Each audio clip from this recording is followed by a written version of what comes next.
Welcome back to comics, to Hot Comics TV. Alright, let's take a look at 1978.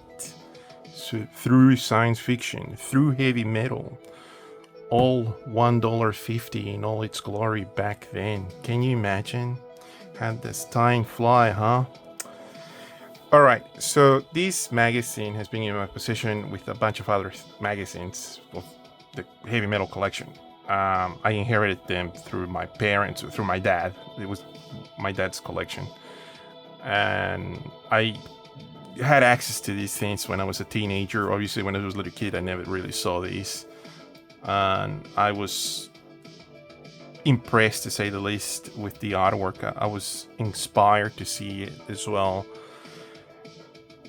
And I remember seeing this work, and it kind of blew my mind because I never seen science fiction being drawn this way. I had only seen normal comics, as you can only imagine, at that age. I think I might have been 12, I don't know, maybe older, who knows. But I remember this was a positive experience. So let's take a look at this time capsule. I'm always amazed about the advertisements and the advertising taking on the play in that period of time. This is how they used to do advertising. This is like amazing photography from what I'm looking at, because this is before the invention of digital process photography and all of that other stuff that we have now easily available.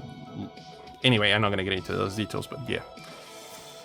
So what do we got in the content of this magazine? We've got, so this is number 13. This is for 1978.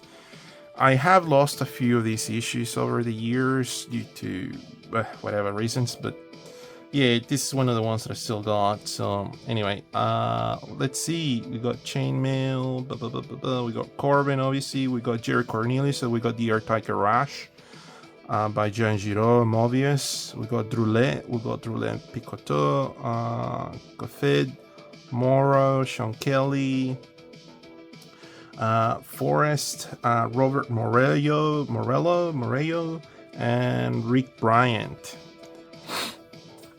So we're in good company here.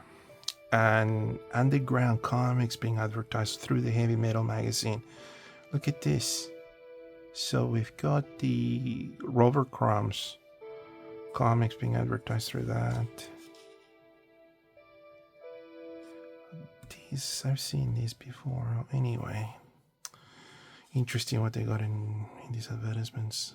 All mail order, direct mail order.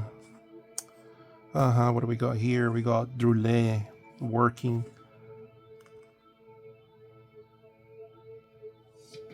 That's amazing. Just amazing to see these work.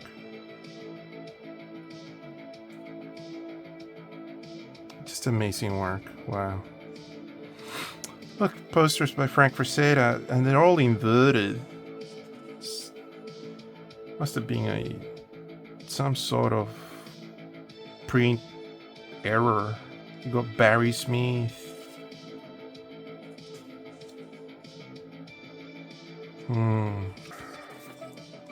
You know, I think this would be a good opportunity to bring the book that I just got. Well, I didn't just get it, but it's recent.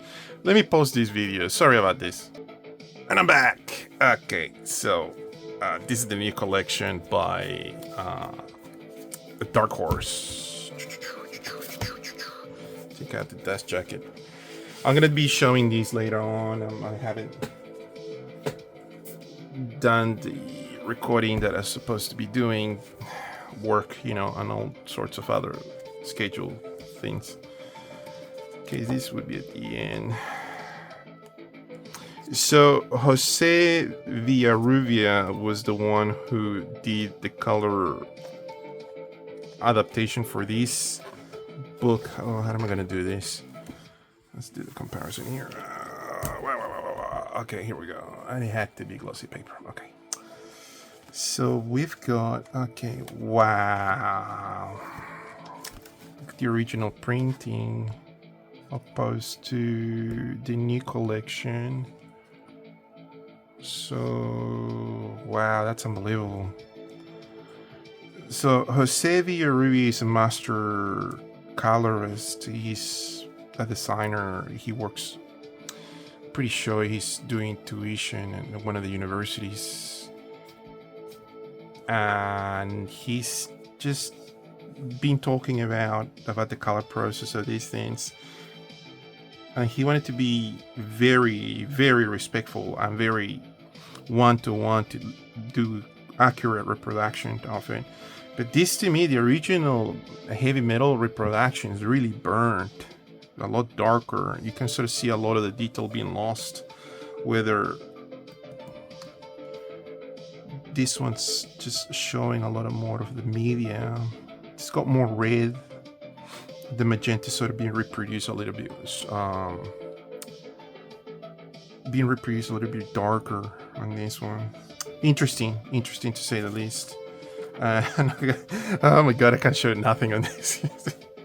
Why they had to be so raunchy. So we'll be taking a look at this later on. I just wanted to make some sort of color comparison right now, and just quickly to sort of see what the magazine was. And it's almost size to size, so yeah, that's quite cool. Well, I knocked the camera, damn it. Okay, let's put that away.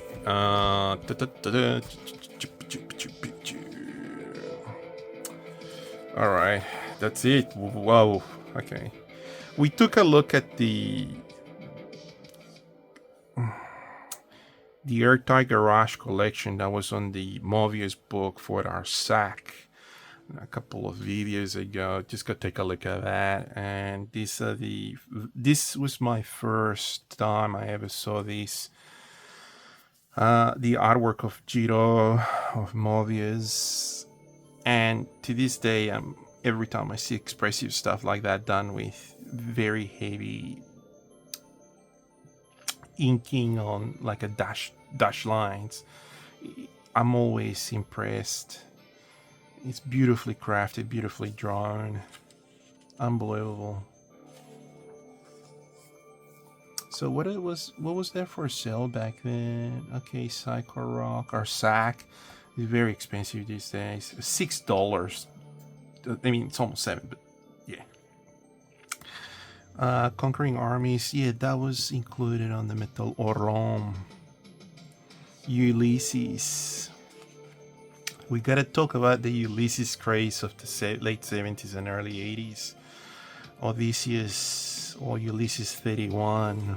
This is the adult version. Well, it's not the same creator, but yeah, anyway. And we have Druillet. What is this? This is beautiful. Some character running around. Armed the Mad. What beautiful work. What beautiful work.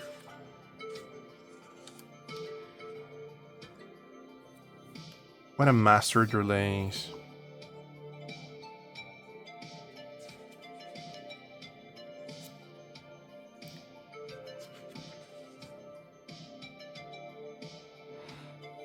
The color palette, it's also so original.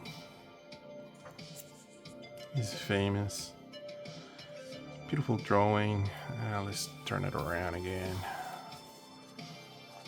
Wow. Unbelievable. Just unbelievable.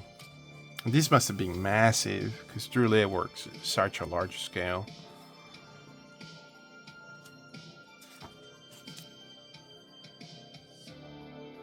Beautiful stuff.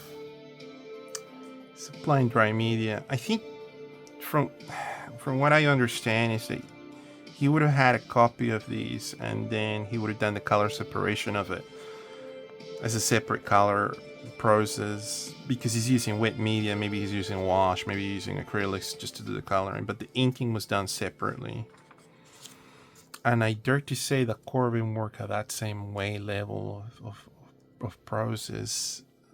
Everything was done in black and white, and then on top of that he would build with airbrushing or acrylics and everything else that he had at his disposal. 1996. 90s comics in 1978. Nice. To be continued. So this is the Druillet story. and Picotto. A very similar color palette. It's outstanding work. Look at this. Look at the market. It's like a Venice masquerade party or festival. Just outstanding. The colors are so beautiful.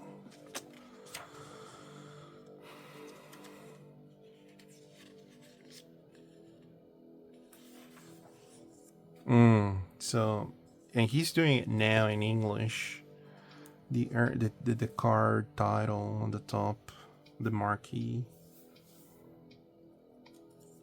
How he's able to achieve this much volume and shape with the light and shadow contrast, and only by doing it with the hatching that he's doing, it's amazing.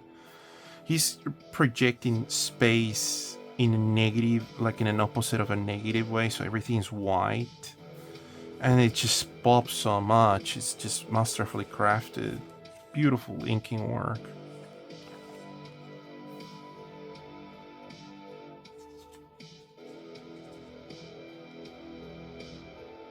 Okay, so this is Carl B. Caffode. Interesting science fiction illustration. More Mœbius. This is beautiful. Look at this. It just lends itself to do anything with it. Advertising like they're doing in here. This was in a collection of the Mœbius, the Arsac. Orion. Right. He did Orion again. Sorry, I'm just going back.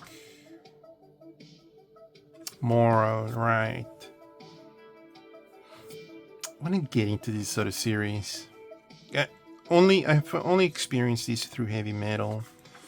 I'd like to know what the scope of the epic tale is, because the artwork is just beautiful. It's all adventure fantasy, as you can tell, on the lines of, you know, Conan the Barbarian, I guess, but not barbarian stuff. Just pure adventure. It's really cool. Cool looking.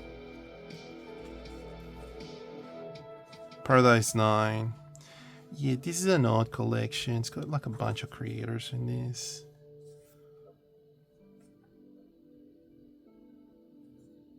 In the style of Antonius Gastonus von Mœbius. So that's a lift from one of Mœbius's sort of collage of characters, but that's really cool that this guy's acknowledging it. It's the man from the Siguri, Major Fatal from the Airtight Garage.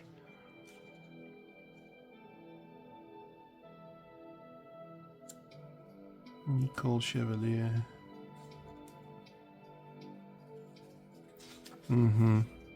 This is quite cool.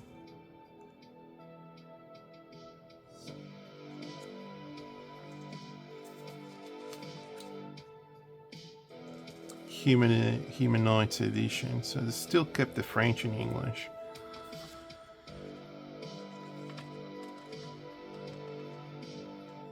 It's nice cartooning, very clean.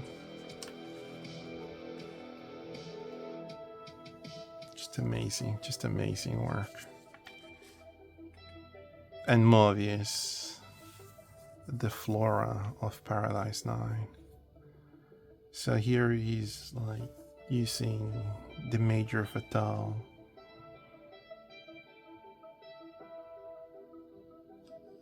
Amazing, just amazing.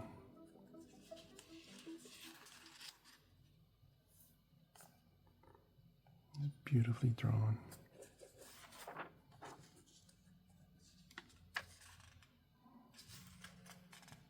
What a beautiful landscape.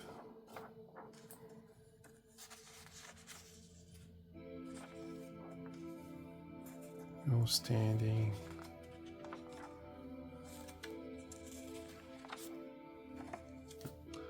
Oh, that's nice. It's like watercolor. Pencils and ink. Oh my god, Barbarella.